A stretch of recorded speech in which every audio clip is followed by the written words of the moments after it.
বিএনপির ভারপ্রাপ্ত চেয়ারম্যান জননেতা জনাব তারেক রহমান বলেছিলেন, সামনে নির্বাচন আসছে, এই নির্বাচনে জাতীয়তাবাদী দলের যারা নির্যাতিত ত্যাগী তাদেরকে আমি মূল্যায়ন করব। যদি তাই হয়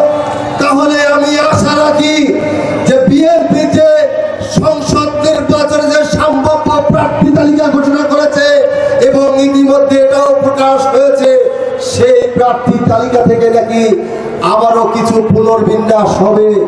আমি ভারপ্রাপ্ত চেয়ারম্যানের কাছে নিবেদন রাখছি, বিএনপির ভারপ্রাপ্ত চেয়ারম্যান জননেতা জনাব তারেক রহমানের কাছে আমি নিবেদন করছি, আপনি আবার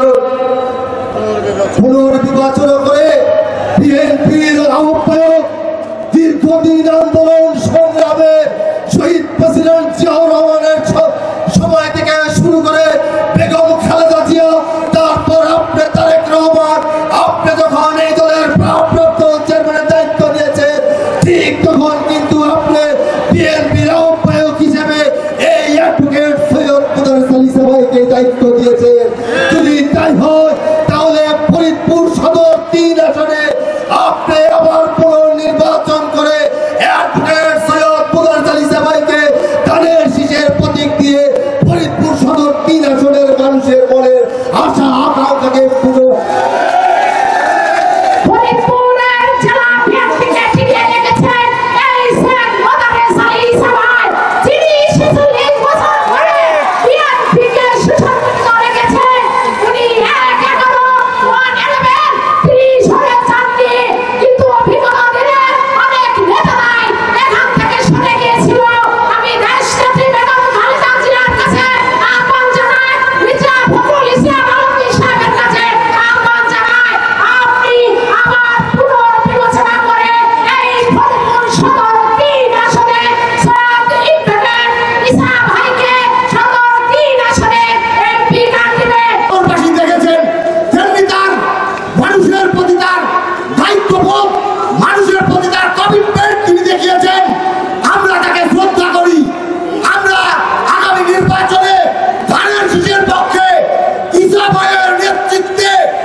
কথা ভেসে এসেছে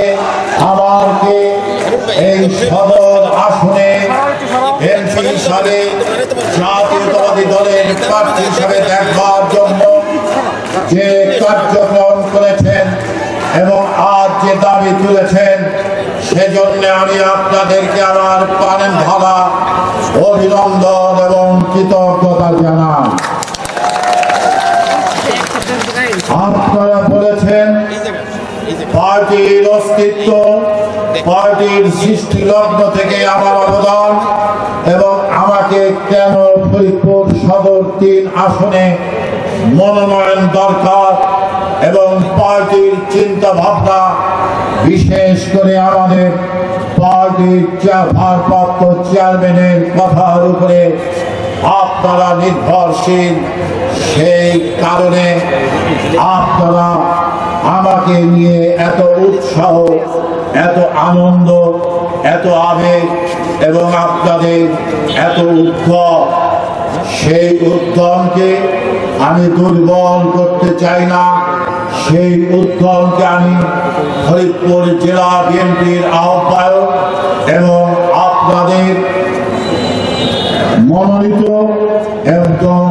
আপনাদের আকাঙ্ক্ষিত প্রার্থী হিসাবে আপনাদেরকে আবারও ধন্যবাদ জানাই এবং আপনাদেরকে বলতে চাই যে আপনারা জানেন এই পার্টির সৃষ্টি লগ্ন থেকে এই পার্টির যত ক্রাইসিস হোক না কেন, যত পার্টিতে যারা বিপ্লব করেছে, যারা তারেক জিয়া বেগম জিয়াউর রহমানের আদর্শকে যারা চ্যালেঞ্জ করেছে, সেই সমস্ত দুর্যোগের সময় কাউকে গ্রাহ্য না করে আপনাদেরকে সাথে নিয়ে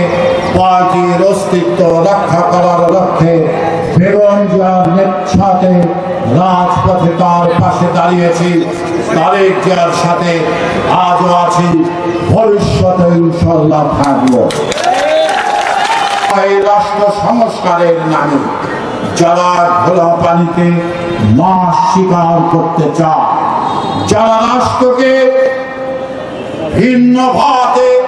প্রবাহিত করতে চায়, বাংলাদেশে আন্তর্জাতিকভাবে এখানে সৈন্য আনতে চায়, যারা বাংলাদেশে ঘরে ঘরে মানুষের সাথে সংঘাত করার জন্য যারা সৃষ্টি করতে চায়, সেই অপশক্তি 1971 সালে তারা বাংলাদেশের স্বাধীনতা চায় না। বাংলাদেশের স্বাধীন গদ্য যখন আন্দোলন করি, তখন বাংলাদেশের মুক্তির কারণে মানুষের সাথে বিরোধিতা করে স্বৈরাচার হাসিনার সাথে হাত মিলিয়ে জনতার গদ্যের সাথে আঘাত করেছিল। এরা হচ্ছে দেশের ভিতরে অভ্যন্তরে, এরা বিদেশি অনুচর, এরা বাংলাদেশের স্বাধীনতার বিশ্বাস করে না, এরা বাংলাদেশের মানুষের মুক্তির কথা ভাবে না, এরা নিজের স্বার্থের কথা ভাবে। আজকে আমরা তাই বলতে চাই যে আগামী দিনে সমস্ত ষড়যন্ত্রকে উপেক্ষা করে জাতীয়তাবাদী দলের পতাকা তলে আপনার ঐক্যবদ্ধ থাকবে এবং আগামী দিনে যে জাতীয় সংসদ নির্বাচন হবে, সেই জাতীয় সংসদ নির্বাচনে আপনারা সকলে ধানের শীষে ভোট দিয়ে তারেক জিয়াকে বিজয় করা। আপনারা ভোট দেবেন কোথায়? ভোট দেবেন কোথায়? ধানের শীষের বিজয় করতে হবে। আপনাদের প্রত্যাশা পার্টির চেয়ারম্যানের কাছে, পার্টির কাছে আপনাদের এই দাবি আমরা মনে করি সাংবাদিক মাধ্যমে এই দাবি পার্টির চেয়ারম্যানের কাছে যাবে। চেয়ারম্যান সাহেবের বিবেচনায় যে সিদ্ধান্ত হবে, সেই সিদ্ধান্তকে আমাদের ধানের শীষের লক্ষ্য